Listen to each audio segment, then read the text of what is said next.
toll on the central Mediterranean route to at least 484. I'm Lawrence Brooks. News and analysis at townhall.com.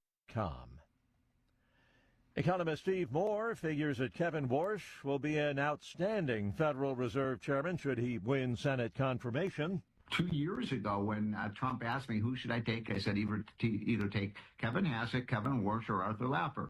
And he picked Warsh. I think he's fantastic. I think he's going to clean house over there. I think he's going to create a stable currency, which is what you want. That's why you have a currency in the first place, something that is a means of exchange and holds its value. Moore speaking with the Salem Radio Network.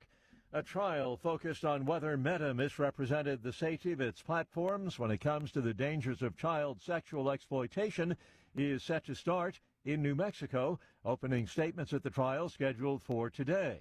It is the first standalone trial from state prosecutors in a stream of lawsuits against major social media companies over harm to youngsters. More on these stories, townhall.com. We always get the question, what is Caledonian? That's easy. We're a full financial services firm. Who is Caledonian? Well, that's a little more interesting. Monty has an economics background. Daisy and Perry come from the banking world. Gay is an accountant, and Thomas has science and business degrees.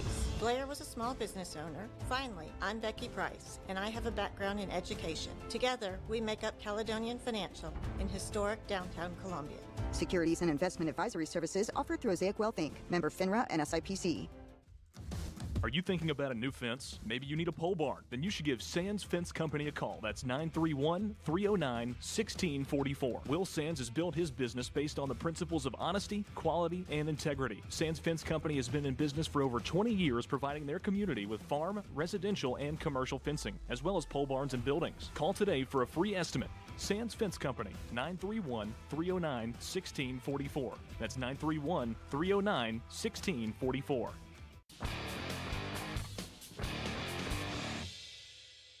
Buicks of today are among the most dependable and luxurious vehicles in America, and Parks Motor Sales has them all. Find excellent deals on the Buick Envista. Parks has SUVs, the Encore, Enclave, and Envision. Their exceptional staff can help you find your best fit with financing for your budget. For a vehicle that has everything, experience the new Buick. For a dealer that has everything, experience Parks Motor Sales. Visit 919 Nashville Highway or parksmotorsales.com. Hello, I'm Barbara Lincoln with Hollins Pharmacy. You may have heard our previous commercials about compression hosiery that we carry at Hollins Pharmacy. Well, we've recently expanded into a full line of knee braces, back, wrist, ankle, and other support wear. We will gladly help you get just the right fit for these items and, of course, special order items to ensure the proper fit. Come see us at Hollins Pharmacy, 1608 Hatcher Lane, or call us at 931-388-4233. 388-4233. Hello, this is Terry from Tillis Jewelry in Columbia Square. When you choose a natural diamond, you're choosing more than beauty. You're choosing a promise, a memory, a forever kind of love. Each natural diamond tells a story, a devotion, and a bond that grows stronger every day. It's not just a stone, it's your story captured forever. Come find the one that is waiting for you. Natural diamonds made by nature, giving with love. Stop by and see our wonderful collection at Tillis Jewelry. You're not just a homeowner. You're also a bug in the basement with the frightening number of legs owner. Fortunately, you've got heating and cooling built and tested to keep going. American Standard Heating and Air Conditioning, built to a higher standard. Call Davis Heating and Cooling at 931-388-2090 for all your home comfort needs. Davis Heating and Cooling is your local independent American Standard dealer and proudly serves the Murray County area. Find Davis Heating and Cooling online and on Facebook or call today, 388-2090. So here's one thing we know about February. It's the shortest month of the year, which means we don't have much time to waste. So I'm going to make this real quick. The new February instant games from the Tennessee Lottery are now available at a retailer near you, and with 4 new tickets to choose from, you could win up to $5 million. That's big news for such a small month. So drop what you're doing and make your way to play the new February instant games. And did I mention you could win up to $5 million? Pretty sure I did. The Tennessee Lottery, game-changing fun. Whew. Please play responsibly. Dun, dun, dun. Hun, I get it. You like humming a little theme music while you play Frenzy Instant Games. Can you just wait for the next commercial? Sorry. They're here, and they're looking for a winner. The return of Frenzy Instant Games. With so many prizes, you're going to need a bigger boat. Only from the Tennessee Lottery. Game-changing fun. Just remember to play responsibly. Farmer Johnny here, Taylor Family Farm. I want to give y'all a little look-see. We raise 100% non-GMO, grass-fed beef, pasture chicken, and pork on our family farm. Everything that we grow is raised with love and care to ensure the highest quality and nutrition for our family and customers. You can shop online at TaylorFamilyFarmTN.com or visit our farm store in person at Etheridge, Tennessee at 301 Dave Reisner Road. That's TaylorFamilyFarmTN.com for more information. Hey, this is Seth Moss at Tennessee Valley Equipment, a premier FAE PrimeTech, Bandit, and Shurex dealer. We are your dealer for all of your land clearing and forestry mulching needs. We sell equipment, provide repair service, and parts along with a rental fleet of mulching equipment. We also offer mulching teeth, blades, and sharpening. Our number one priority is getting you up and running as quickly and affordable as possible. Tennessee Valley is located at 300 Santa Fe Pike in wonderful Columbia, Tennessee. Stop by or give us a call today at 931-981-9812.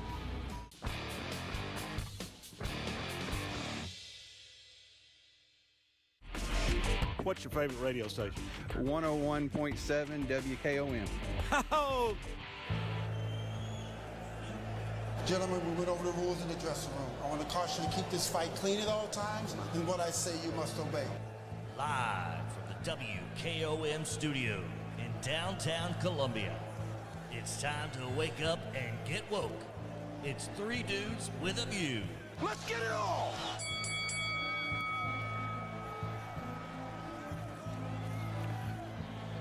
Good Monday morning, Southern Middle Tennessee. I'm Clayton Harris filling in for Delk Kennedy this morning.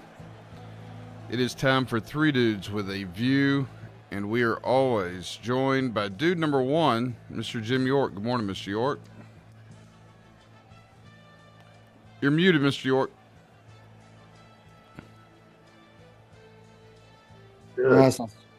What about now? There we go. Good morning, everybody. Good morning, Mr. York. And we are also joined by dude number two, Mr. Ron Hart. Good morning, Ron. Good morning. New microphone here. Thank you. Yes. We'll got one expenditure budget for 2026 right here at my desk. We'll get it dialed in. No, we appreciate that. And we are joined, as always, on Mondays by a special guest dude, Mike Roden. Good morning, Mike. Hey, good morning, everybody. And also, host of In the Middle of It with Jeb Hart. Jeb Hart. Good morning, y'all. Good morning. Well, what a boring Super Bowl. It was. I don't think either team knew how to get to the end zone in the first three quarters. They kind of exploded a little bit in the fourth, but by then Seattle already had that cushion of the field goals. And it was just kind of a boring game. Got a little exciting in the fourth quarter, but that's about it. So many no-name people that like defense, that was a good game. Well, yeah, but a lot of people like, scoring. And they say games are won by defenses, so it was right up in the alley. It was. I mean, their defense is so well put together. Yeah. And for the first three quarters, Jeb, I would argue that the MVP would have had to gone to the kicker for Seattle. I mean, 4 field goals, 12-0. Probably so. I mean, I bet on Seattle strictly because a few weeks back I found out that Darnold's grandfather was the Marlboro Man, and his name is Dick Hammer. Dick Hammer. Oh, wow. Well, but the name like that, you have to become the Marlboro Man. I mean, he was an actor and was in a few like spaghetti western stuff. And when he auditioned for it, they had like different names, like you're going to be playing like Tony something in the audition, and they were like, okay, we can't do better than Dick Hammer. We're just you're gonna be Dick Hammer in the movie. So as like a fake character, he was Dick Hammer like 5 times. If you getting back to the game, if you look at the game, the defense of Patriots was pretty good too. If they just allowed maybe a few field goals. Yeah, and we're looking at two teams that had pretty good defenses. The only thing with the Patriots, they didn't change their offensive scheme. They were trying to throw deep, and Seattle had good coverage and a good rush at the same time. So I don't know what they were. they kept pushing. I think they were trying to get that one breakaway moment that would kind of shift momentum, and they pushed it too hard instead of establishing something like that was repeatable. Because if you get if they got one of those long ones, then the thing does shift and it becomes something. Once you try to push that and it's not working, that's how you get the turnovers they got. And when Drake May's under pressure, I mean, he's not Michael Vick, so like it becomes pretty. I mean, there was the one they had where he was wide open, but he was under pressure, so threw it short, and I mean, honestly, I'm not really in a position to give too much of a thought on this game. I was kind of only paying attention a little bit because it was that boring to me that it was on in the background. I just thought Venable should have changed his game plan after halftime. He saw he wasn't going long, and they never tried to throw the short passes to bring the defense in. Yeah, somebody asked on the internet last night whether a kicker had ever won the Most Valuable Player award at the Super Bowl. And I don't think they have. There was this New England kicker was good. The very earliest is dating me here. I think Super Bowl V, the Dallas Baltimore, back when the Baltimore Colts were in Baltimore game. I think the kicker basically won that game, but I don't think he won the MVP. I don't think the kicker has ever been the MVP. I mean, up until recently, a kicker hadn't made the Hall of Fame. I mean, there's like. I don't think is Ray Guy in the Hall of Fame? I think he's a punter. I think he is. I think he's the only punter, or at least I think it was the first punter, certainly. Yeah. I've never seen a back like Walker though. Walker had some unique skills to go to the hole and stop and then take off with jet speed, man. So that throws the defense way out of kilter. And he's from Memphis, isn't he? Yeah, he's from Memphis and didn't get. I mean, it was a big miss by a lot of people, but I mean. That's where you start to. I mean, I know you know this, Clayton, and dealing with high school players and stuff like this. A lot of times, especially at a national stage, people just look at, all right, he's 5'8". He's 5'9". You just look at numbers and you're like, that ain't gonna do it. And then you have Memphis like some dude. Him. I guess Memphis had a chance at him. It's a perfect back for Memphis, undersized and. I mean, Kenny Gainwell and all guys like that kind of went that, but like. You look at and then the inverse of that, you get a guy like Levitt, who they're like, well, I mean, look at him. He's 6'5", he's tall. And you're like, but the problem is I don't think he's that good at football. They're like, no. He has all of the thingies on the list that are important. So we're going to go and people just agree that that's the case. Guys like him, I think, are the ones that end up blowing up later because they just have that thing you can't write on a spreadsheet. Yeah, I think the teams that win, like New England and even Seattle, they got a bunch of no-name players. I remember New England won a few years ago with a defensive back who played college at Alabama State. I mean, they get these players from everywhere, and they get a roster and a payroll that makes sense, and they win. Seattle, you can't name but 2 or 3 players on Seattle or 2 or 3 players on New England's team. They're just a component of guys that play well together that are. That are mispriced in the markets. They get them well. So the GM at both places should be commended for this team they put together. Let's go around the panel real quick, and we'll start with Mr. York, and then go with Ron, and then Mike and Jeb. Favorite Super Bowl commercial you saw last night? Dude, I don't remember one. I like Peyton and Shane Gillis coming down the hill, and him pointing out there was the path. There was this chaotic. This was not necessary. It's not necessary. There's a path right here. I think they're funny. Shane Gillis and Peyton Manning are very funny. So it's good to see Peyton getting some work, though. Yeah, he's so undervalued. I know. I'm really glad people started, recognizing his, commercial viability. Yeah, about time. I'll tell you one I remember though. Thinking back though, Clayton, was the ice commercial. They were recruiting. You join? No. Let's not go there. We'll save that for the next segment. Let's be nice to each other this one. I had two. One heart tugging and one funny. The heart tugging one, of course, is the Budweiser commercial with the eagle and the horse. I mean, that was come on. It's a Dylan the sun's in my eyes. I'm not crying. Sun's in my eyes. And then to me, the funny one was the Ben Affleck Dunkin' Donuts commercial. With if Good Will Hunting had been a sitcom in the 90s. That was. That one was very good. I like the Ben Stiller and Biddy, one for Uber Eats. I forget even it just was, he was his character from Dodgeball, and they were like doing a concert, and I thought that was good. The Budweiser ones are always good. I remember having this moment I'm sure y'all remember this, the commercial where like they were raising the Clydesdale, and it was the guy on the farm and beautiful background music, well lit, and he very sadly puts him on the trailer, and then he goes off. Then he sees like Clydesdales are coming to whatever his town is, and he pulls up in his car, and the Clydesdale goes by, and he looks at it wistfully.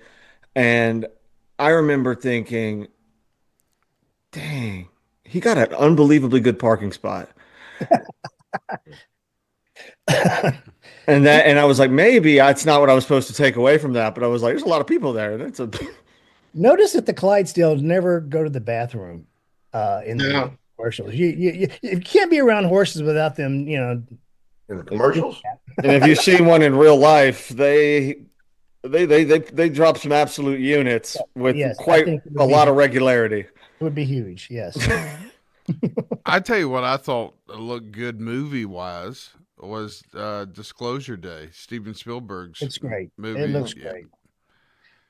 There's a rumor that it's sort of a sideways sequel to Close Encounters. I don't know if that's true, but a lot of people are speculating that. I wouldn't be shocked to get a budget that high. You almost now have to have existing IP that's marketable, which is kind of a sad state of affairs. That like you have to have some sort of market tested existing IP to go forward with it.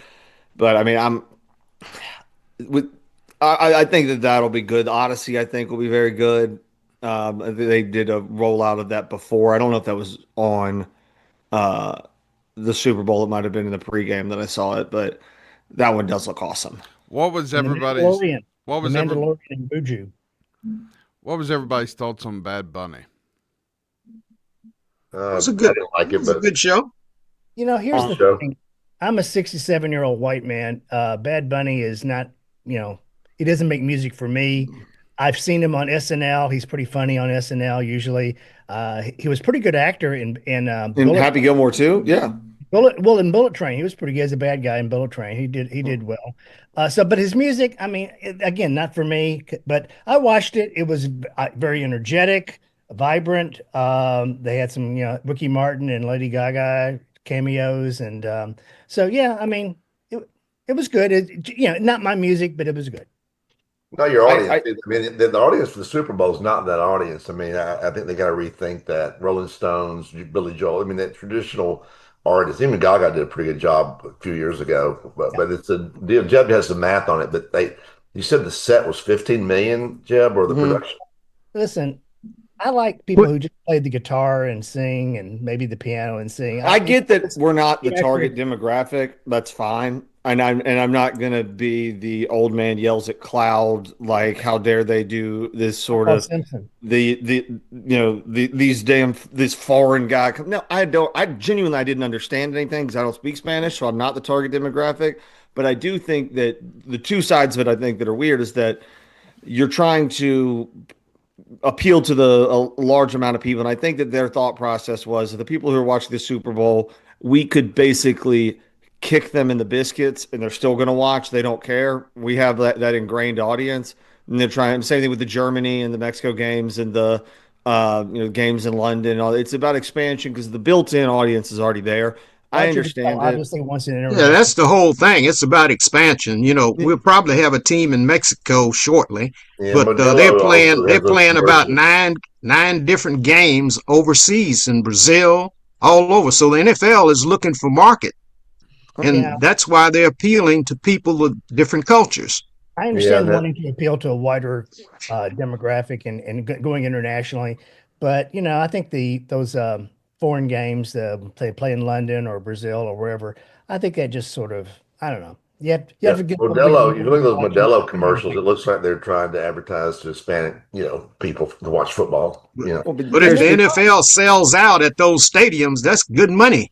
That's fine. I mean, That's not their money, he's the though. most streamed artist, I think, of last year. Won the Grammy for best album. He's obviously a very, very, very, very popular guy, not just in the Hispanic community, but particularly to them, but also a wider audience as well. That's what it was all about. It wasn't about sticking the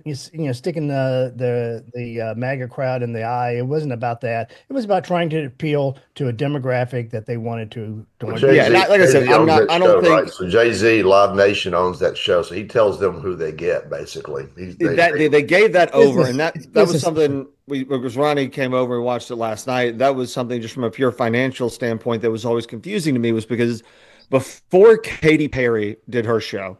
At the Super Bowl, artists always paid to do it as a promotional thing. They would pay for the production value, all of that sort of stuff.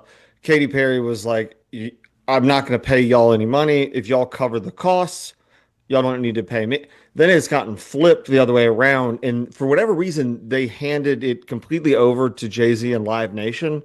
And now he's in charge of booking, structuring it, and they basically flipped it to where they're paying Jay-Z to do it, and Jay-Z is getting the NFL to pay when historically they never did. So it's a weird business model flip that they even agreed to in the first place. Good businessman making money. I think it all started with '93 with Michael Jackson, and ever since then it's just been a big production number. Yeah, it's got bigger every year. But the payment up with people, bring them back.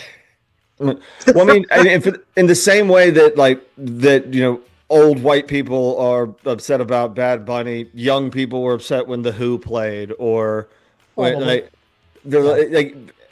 not going to find an artist that everybody's going to be. This one was significantly more fringe because a lot of people couldn't understand a word of it, but you're never going to find somebody that universally everyone's like nailed it. Translation. That's just marketing. That's marketing. That's what it is. Translation captioning would have helped. That would have been helpful. They also were bleeping things out in Spanish, which I didn't know what was being bleeped out. I just knew that something bad was happening. Well, I don't think the music's good. I mean, the tunes are all the same, right? The background music's the same. They just kind of grab their crotch and walk toward the microphone and move their hands up like this. I don't know. I'm getting old. I'm upset with the culture. You're an old man, Ron. You don't understand the culture. I'm upset with the cultural appropriation of him taking David Byrne's suit. It is not a costume. Who's Ocasio, number 67? I guess he had on back. Is that a baseball player, Ocasio? That's what on the back of his. I'm not sure. Suit, whatever that suit was, he had the name Ocasio, number 67. So maybe that's a baseball his name? pitcher. Sounds like a high number, which would be a baseball pitcher. I don't know. Could be. Maybe a catcher. Ron, grabbing your crotch helps you hit the high notes. Yeah. You squeal. I mean, we're up against our first break on the show. If you got one. We'll take a commercial break and be back right after this.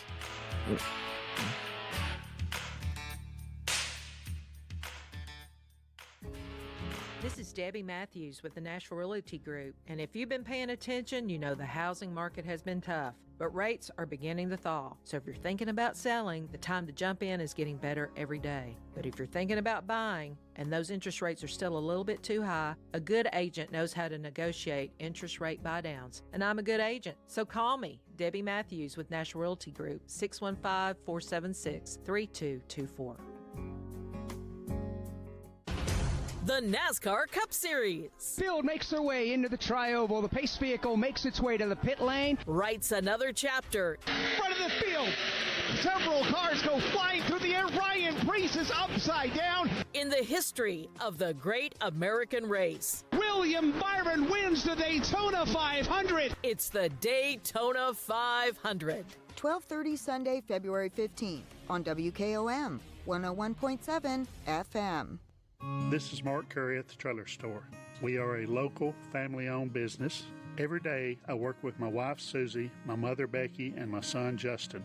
We offer a full line of lawnmower trailers, utility trailers, stock trailers, and a full line of trailer parts. We also offer service. Come see us at 1021 New Lewisburg Highway. Call us at 931-381-2795. That's 931-381-2795. Hi, I'm Matt Perales, manager of Murray County Equipment. We help you with all your agriculture and construction equipment needs. We carry a full line of New Holland tractors from compacts to high horsepower. We have a full line of Gravely mowing equipment. We also have New Holland construction equipment, attachments, and accessories for your tractors and a complete parts department. We are locally owned and operated. Come see us at 1075 North James Campbell Boulevard or learn about us on Facebook or contact us at 931-490-8183.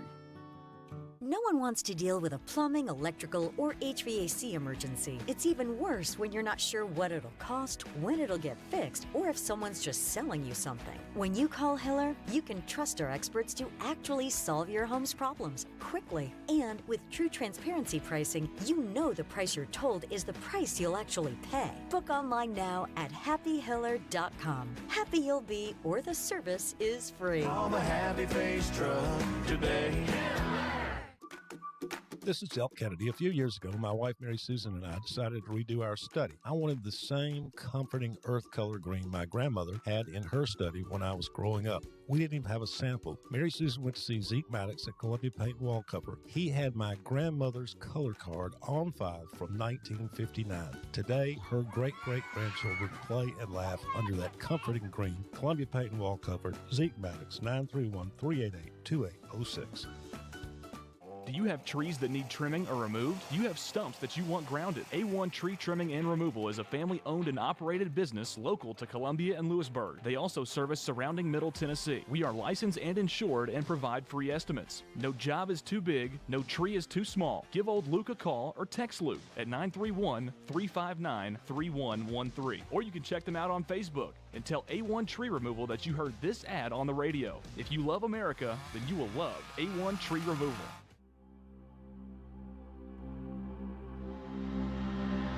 This is Delk Kennedy, owner of Kennedy Broadcasting Company, operator of WKRM, historically 1340 AM, now FM 103.7, and WKOM, FM 101.7.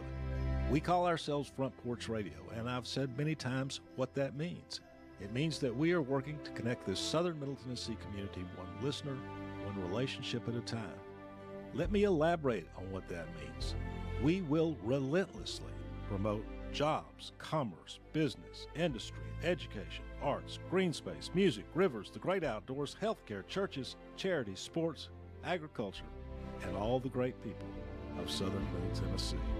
Join us, help us, call us. Front Porch Radio, Delk Kennedy. Thank you for listening.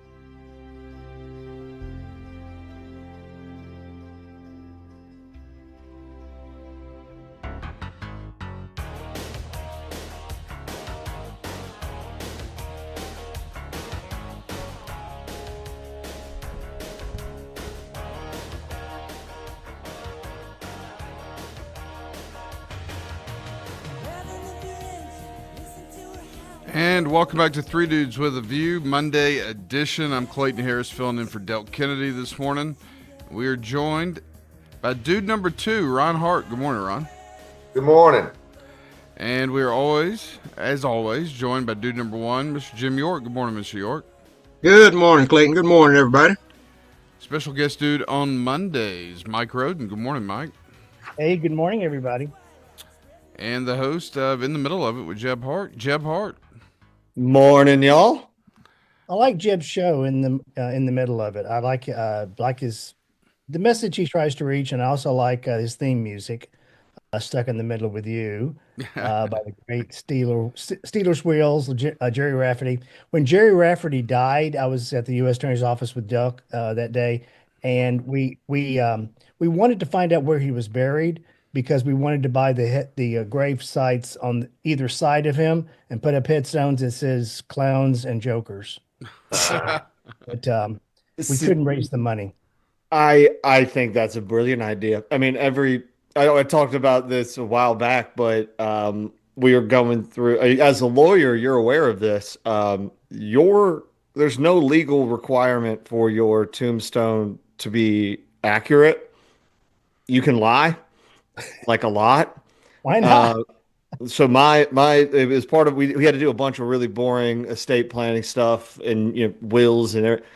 And the final line, I was kind of just exasperated, and I was like, my headstone has to read, "Here lies Jeb Hart, our silent hero who saved the world from the alien invasion of 2009? No one knows. Go for it. It's like global warming. Somebody's going to walk through a graveyard on a terrible day and look down and just go, brighten up somebody's day after I'm gone. Yeah. I saw a gravestone that had the Playboy bunny on it. I thought that was a bold choice. And then I saw one, actually someone I knew in high school who passed rather young, and he was a big hunter, and he had I think a deer and hunting paraphernalia on his tombstone etched in. It was kind of cool. It was the line from Royal Tenenbaums. They're walking through the graveyard, and he goes, "It's a hell of a tomb. Wish it was mine." A lot of people are getting cremated these days, and they're not even worried about a headstone. My brother, who is a big, very, very religious Church of Christ preacher, he shocked the heck out of me not long ago. He said that both he and his wife were going to be cremated when they passed. I didn't think he was I didn't think he thought that was okay. I thought he thought you had to be buried, like as God intended. So he kind of surprised me. So if he can come around to cremation, then I think a lot of people can. So Mike, is there any Mike, you grew up in a Church of Christ house? I did. I know you went to Harding, which was a sad. Harding at the Church of Christ school. Yeah. I know all the jokes, and that's okay. Most of them are true. Is there any dogmatic logic behind not being cremated? Like I know, like in Judaism, like you can't have tattoos to be. But I think a lot of people who are very, very conservative in their faith probably don't like it. They think, that's not. I think to them it may sound like something the Hindus or the other religions would do, and so therefore they don't want a part of it. Yeah, I just didn't know if there was like any scriptural basis for that, to be. No, not that I'm aware of. Nor am I. That's what I was asking. I didn't know. I didn't. Also, there's not any. It did surprise me that when he said that, I was like, wow, didn't think you thought that was okay. It's a lot cheaper. Well, is it cheaper? Yes. Yeah. Yes. I mean, I've just seen enough of the horror stories of God. What was I forget what state it was in, but it was a crematorium where the cremation machine broke, and they just never fixed it, and just were like throwing bodies out the back and giving people like firewood ashes. That was in Chattanooga, where this guy he was throwing bodies on the back 40. Yeah, that was Lafayette. But you were going to say a guy crawled into it to fix it, and it went off. That's Heather's hometown. That would be bad. No, they just decided to not fix it because they were like, it's cheaper and no one's going to know. And then it went on for like a long, long time. I'm actually looking into taxidermy. I think that might be a good solution for me. Stand me up in the corner, maybe do real life. What do you have a pose? Do you have a pose picked out? Yeah, kind of I'm lecturing, I'm telling my thoughts. It's a little Uncle Sammy. Yeah, no, that's not bad. In New Orleans, there's a female, black female that got taxidermy, and she's sitting at her living room, the dining room table, full dress. That's the way she wanted to be remembered. Wait, is that okay? I got a lot of questions about that. I don't know how much you got on this, but is it like her house and she's just there, or is it like at like? Yeah, it's in the house. It's in the house she lived in. So, like, what if they want to sell the house? Isn't that the plot of Psycho? Kinda. I think so. I mean, well, I think in Psycho, he didn't go through the process of embalming or anything. He just left her in the chair. Yeah. But I rewatched that the other. You haven't seen it. Have you ever seen it? Yeah, spoiler alert. I said spoiler alert. You haven't seen Psycho. Oh, okay. Yeah. Well, I mean, it is about it's about 80 years old. So yes. You don't just be like, oh, I was waiting to go pick it up. Yeah. On VHS. You've had time to watch it by now. Yeah. Well, when you die, it's no concern. You're gone. So you don't know what's happening anyway. That was the words of rest in peace, Mike Leach. But he was doing an interview with ESPN, and they were talking to him, and he was just the most just enigmatic, just kind of out there dude. And they asked him, how when you're gone, how do you want to be remembered? He goes, I don't care. I'll be dead. That's y'all's problem. Yeah. It's not up to me to decide. This is just the box we come in. I mean, it's not us. Yeah. You do whatever you want to with it. What do we want to yell at each other about? Oh, well, let's see. We haven't discussed the Truth Social post about the Obamas. If you want to get into something that is very divisive, I guess. Yeah. Well, I They've mean, called him Hitler for a long time, and finally he does something like Hitler, and y'all are surprised. well, hey, do you know who calls him Hitler the most? Not Democrats, Germans. Yep. Okay. Germans. He said he's 100% German and 100% Scottish. Yeah. Now, look, if you believe the excuse that it was some staffer at 2:30 in the morning who just picked that one time, because I mean, he posted midnight. It was midnight. He posts all night long. I'm guaranteeing what I know. I think we all know what it was. I think he someone sent it to him, and like an ADD person, he saw most of it and then posted it, and it was right at the end, 62 seconds, and the Obama thing was right at the end at 60 seconds. I know I've done that. I probably sent stuff out, that I didn't see the whole thing. I say, this is pretty cool, and I'll send it out to people. I bet it's what he did, but he should have taken responsibility for it. And if that why does Obama live in his head rent free? Rent free. He didn't know he was in there. I don't think he gave him the time of day on that. It was just at the end of the thing. Some of that stuff's pretty bad. They say out, both sides. Yeah. So. Well, yeah. I don't know, but if that is the case, that is the truth, that he didn't know what was at the end, and he just tweeted it out, or just because he liked the other message, the first part of it, then just own up to it. Just say. Yeah, that. I agree. You should have owned up to it. That was a quick. Yeah, I saw the first part. I didn't see the end. When somebody sends you something, you see the last thing they looked at too. Sometimes, you catches the tail end on Instagram of what the person was looking at before. TikTok the same way. I mean, that can happen. And also too, he needs to stop doing that. It's kind of childish, some of the stuff he sends out. Oh, it is. I mean, the one with the where he was like pooping on people from a plane in the air, there's. It can both be very funny for your friend to send you. That's one vertical, and then beneath the office of the president, that is a separate. Yeah, everybody knows there's no adult in the presidency right now. Everybody knows that. I like the fact that he's mixing up Washington, D.C. a little bit different. The problem in the past was Bush and Romney and McCain, and they always get pummeled by the press and not push back. He pushes back, which I think most people like that. I think the press is can't just gang up on him and beat him up, and he'd sit there and take it. He does push back on them, which I think I was finally glad to see. Now you got to draw a line at some point. Yeah. I think we talked about fair game. Pushing back is fair game. But you're right. When he does these childish things like this, I know, but I think he overcooks it, and I absolutely agree. But to bring up Mike Leach again, the reason people liked him was his press conferences were not boilerplate, like peer-reviewed, focus grouped, tested responses that were, not going to get in trouble. Even if he was pushing back, everybody in politics who pushes back in one way does it within this tightly constrained, I'm not going to get in trouble that much from pushing back or go back to the.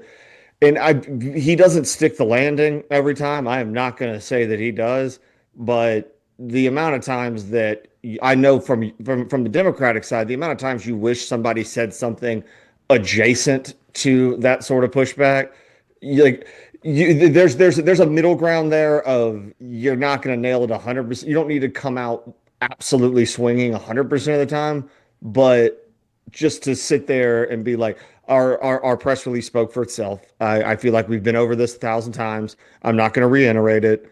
When you want to have them be like, hey, how about you go F yourself? And there's the middle ground.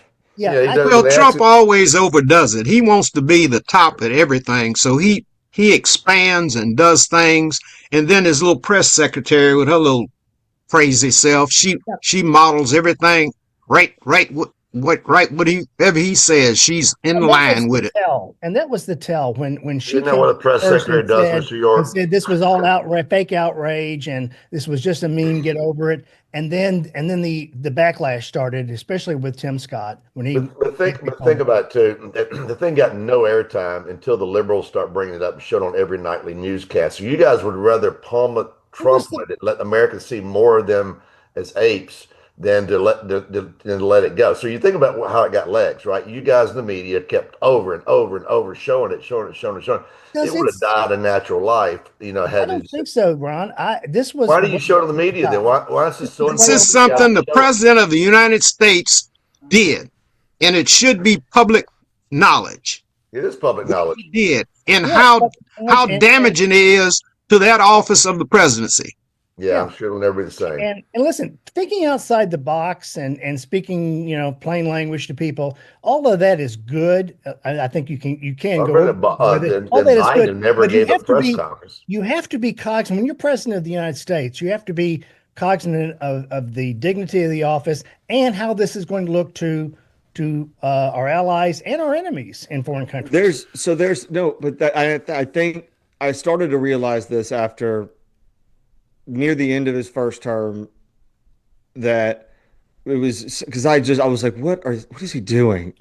Why is he saying that? Why is he acting? And then I went to Vegas. I'm not a very good poker player, but I found out that I am a spectacular poker player against people that are great poker players, because I was waiting for my wife to get ready and the only table that was open was this like high buy-in one. I was like, screw it, I'll be here for like 10 minutes. When they are so like in their mathematical, this is how we do things mode, if you just throw sand in their microchips of brains, you can start. I started to realize that like I was willing to lose a hand just to break their heads because they didn't know what was happening next.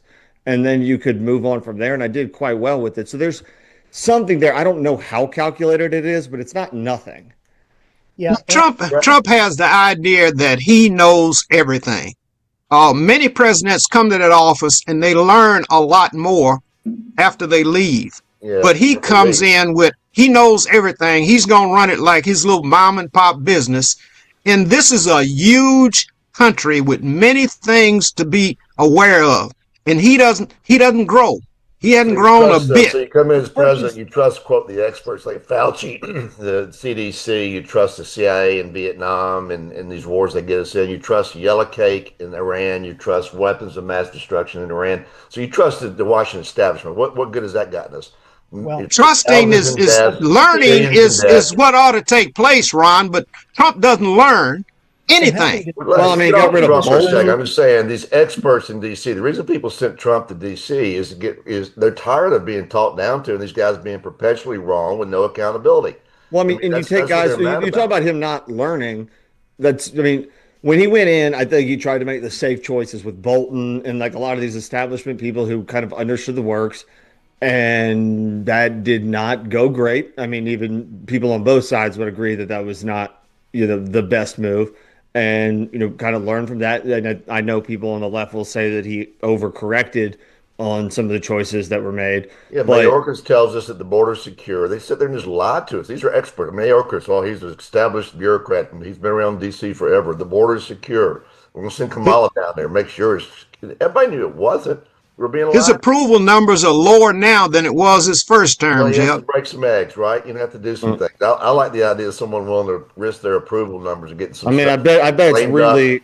But he's against the American citizenship. He's against the American citizenship, the one that elected him. The ICE agents are doing all kind of crazy stuff. Okay, whatever y'all. We'll pick up on that when we get back after the break. Yeah. Wine.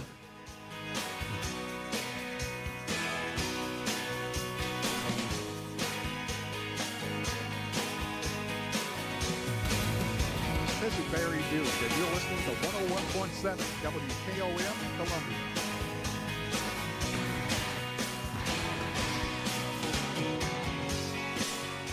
We are going to break at WKOM. This is the greatest radio station, the most highly respected radio station in southern Middle Tennessee. We love it.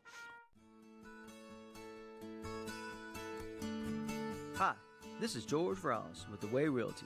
Please allow me to share a little bit about us. We measure our success by the quality of service you receive. We provide many ways to help you get the most when selling your house, like home staging, landscaping, repairs, professional pictures, and aggressive marketing. Our listings are posted on the MLS, Realtracs.com, Zillow, Realtor.com, and Trulia. Your house will most likely be your biggest investment for your family and for your future retirement. Let us help you fulfill the American dream by buying, building, or selling your next home. And most importantly, let this new year be a great year by putting Jesus first in your life. Jesus Christ changes lives. I know because He changed mine.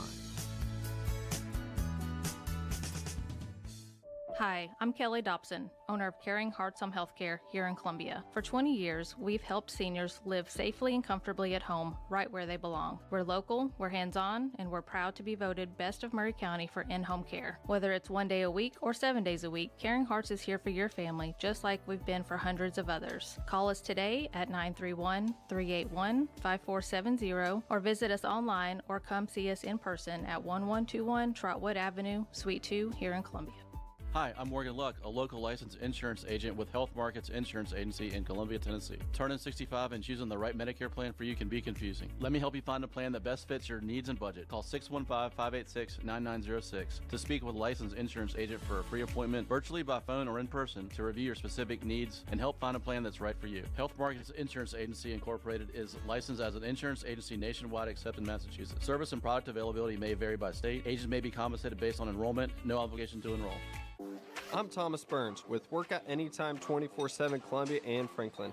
Are you ready to train with confidence? Well, Ramp delivers 100% custom built workouts with our certified personal trainers and has custom nutrition plans built for your goals. No matter your experience level, let's break through those plateaus. Let's see those results. Let's start today at workoutanytime.com/Columbia or call 931-325-9823. Don't forget, Workout Anytime 24/7 wants to ramp you up.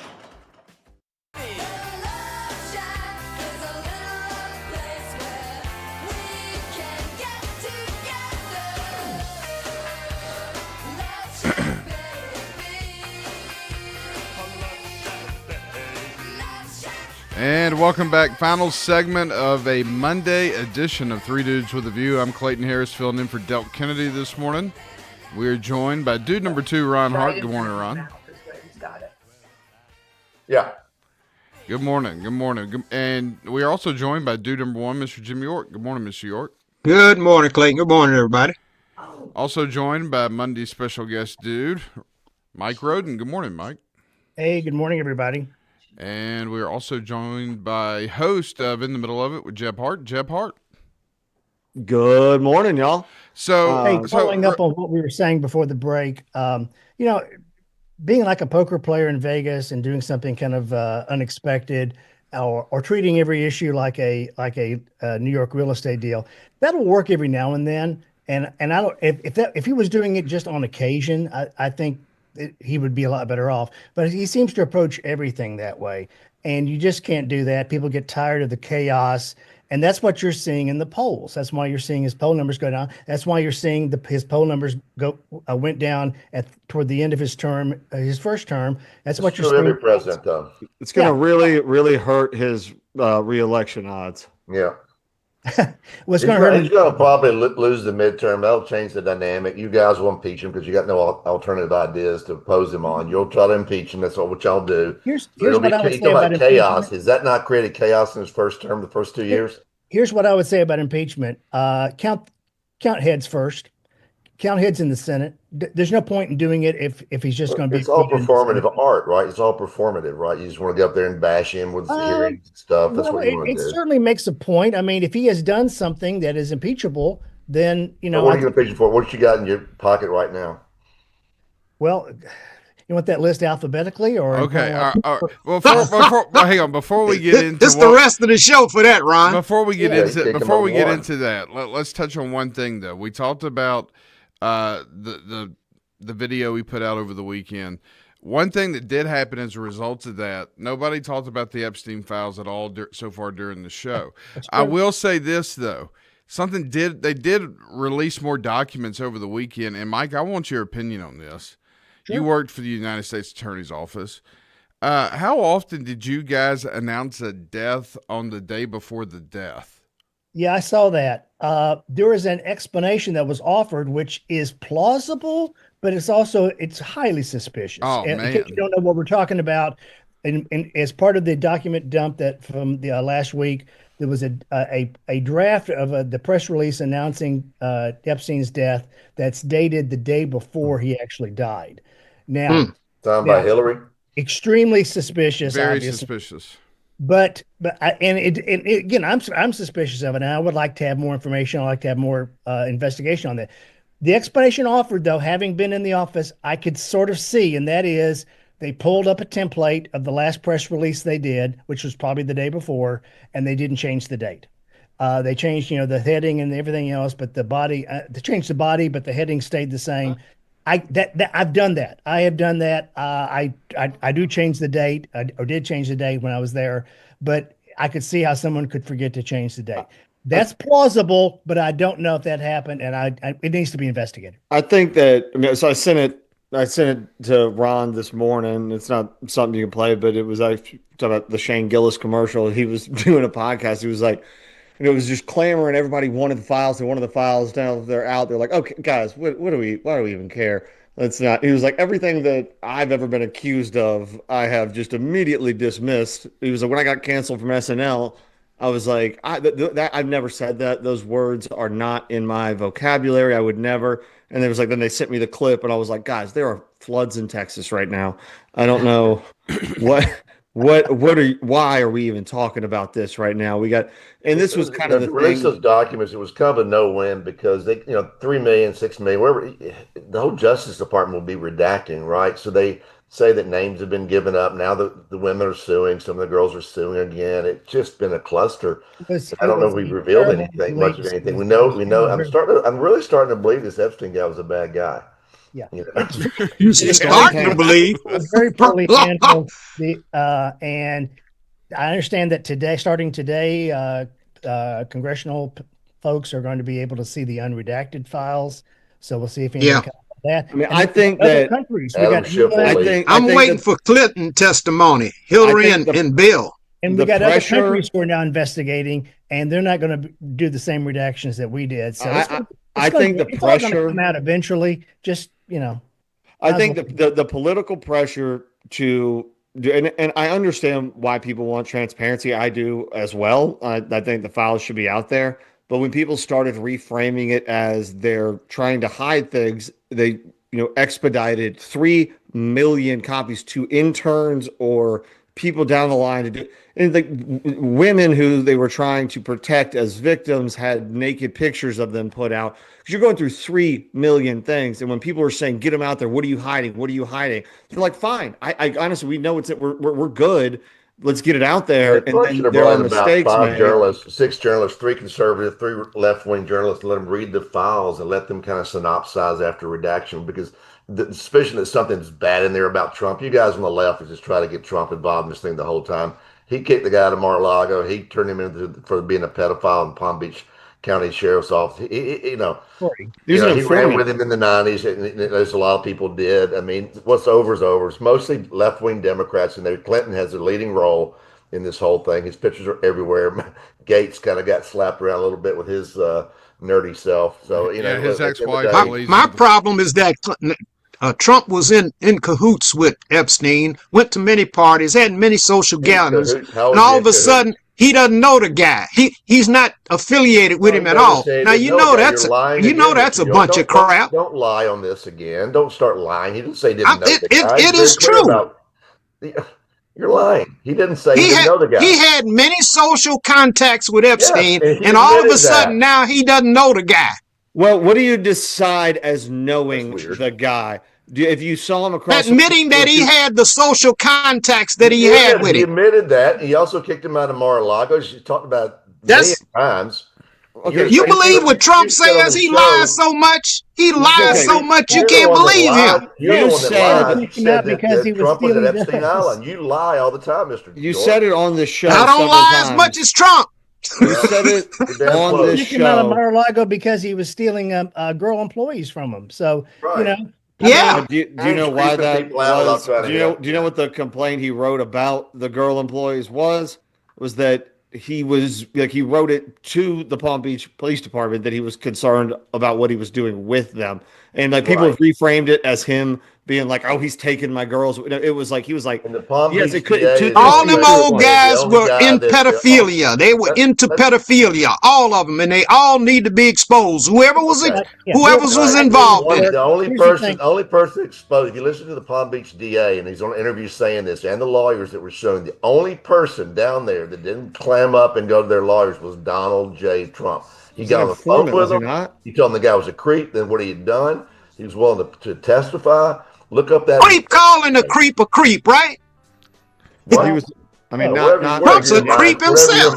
You lie about it, Mr. York. You said Trump was on Epstein Island on the show, and you repeated it. I didn't say he was on Epstein Island, but he's in the files. He's deeply in the files. Elon Musk over the so week. many times. He's in the files more times than Harry Potter's name is in all 7 Harry Potter books.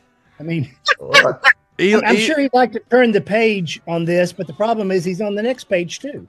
So, Elon Musk is willing to pay for 95% Democrats, left-wing, liberal, at least not too many Baptists. Wait, a special mega people that want to see the truth. The first 58 minutes were so good. A special counsel to go through everything. And almost had it. It's the mega people that want the truth, Ron. We keep saying that everybody wants the truth, but how much more you need to know? He was. Ask your mega partners how much they need to know. Why don't you step back Nobody's ever going to be satisfied. Trump was the only guy that helped turn Epstein in. He turned against him, and it's in the record. You won't see it. You'd rather lie about it. That's a lie in itself, right there. Y'all have a good day.